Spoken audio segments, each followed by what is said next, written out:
What is up, TFA fam? Welcome into the Week 3 Streamers video. Before we jump into it, I do just want to note that I'm basing all of these pickups off of ESPN roster numbers. So if there's someone different available in your leagues, drop a comment, let us know who you're adding, who you're dropping, or potentially dropping, and we can help you out with that. So with that out of the way, let's jump into the QB streams for Week 3. My stream of the week for Week 3 is going to be none other than Teddy Bridgewater. Just like we all expected, the gunslinger that is Teddy Two Gloves is fourth in intended air yards on the season and is second to only Russ Wilson in intended air yards per pass attempt.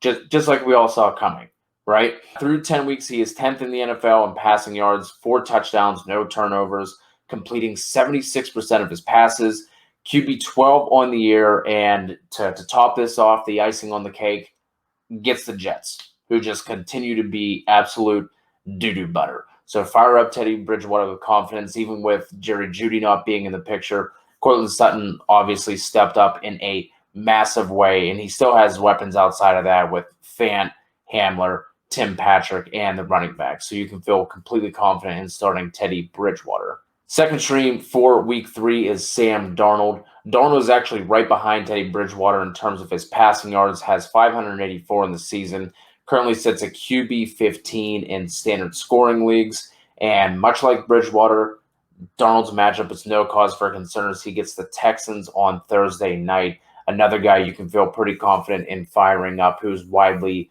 available. Last but not least, a guy I was not expecting to talk about, a guy who has been playing a lot better for fantasy purposes anyway, which is all we care about, Danny Dimes. Daniel Jones, obviously he's going to be looked at after what he did, primetime game on Thursday night against what we're expecting to be a really solid Washington defense. Still widely available. You can go out and get him as a streamer. His week last week could have been even bigger. There was a defensive pass interference called back on what looked like a for sure Kenny Golladay touchdown and had another rushing touchdown called back for holding. Obviously went 9 for 95 on the ground with the score. So he could have had a massive day if it weren't for those two penalties. Gets the Falcons this week. Again, name of the game here is matchups. The Falcons offer no resistance on defense. And it could be even worse because A.J. Terrell, their top corner, is currently in the concussion protocol. So it could be an even thinner defense for Atlanta. Danny Dimes, you can start him. Moving on to tight end streams, going to kick things off with Jared Cook. Now, he's kind of sitting right at that 50% rostership, but I have a feeling he could be dropped after his box score did not look good. Only had the I think 5 PPR points. But the thing to notice here, he did have a touchdown called back by penalty, or else he would have been a hit. Talked about him last week, and he is currently still dominating the snaps and the routes run for the Chargers. So if he's available, I like him this week. Another option where it doesn't feel great because unlike Jared Cook, this tight end is splitting time with another really solid tight end, and that is Hunter Henry. Now, obviously, like I said, the Pats are running 2 tight ends out there with him and Jonnu, but he does have 7 targets through 2 weeks. It's only 3 fewer than Jonnu. Week 2, Henry ran 11 more routes, which obviously could have been influenced by Jonnu coming in with that questionable tag. But he also edged him out in week 1, 23-19. So there is some opportunity here for Henry. If you're looking strictly at fantasy points allowed, it doesn't look great going up against the Saints. But we have to remember that was a no-show week 1 by the Packers, and the Panthers, who they played in week 2, are trotting out a journeyman as their tight end 1. So it's not like they've faced the stiffest of competition there at tight end. So I think if you are desperate, Hunter Henry makes sense. Another desperation option here is Zach Ertz going up against the Cowboys defense, who got lit up by Gronk in week 1.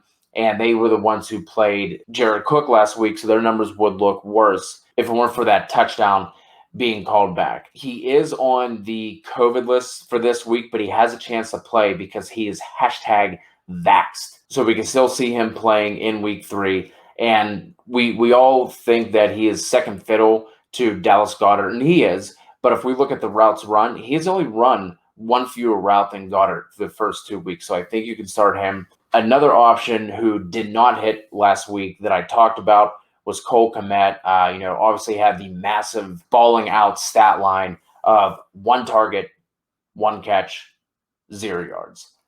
Now, he is going to be hard to trust, especially considering we don't know what's going to happen at quarterback this week.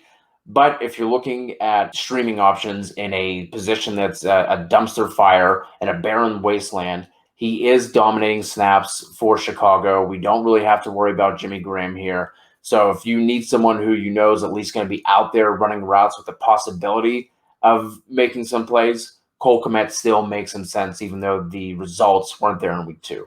Moving on to defense. Let's kick things off with the Arizona Cardinals. Obviously, week 2 wasn't the dominant performance that we saw the Cardinals put up week 1 against the Titans, but they have a chance to get back on track in week 3 going up against Jacksonville. Rookie Trevor Lawrence has thrown 5 picks and taken 2 sacks through his first 2 weeks of the season.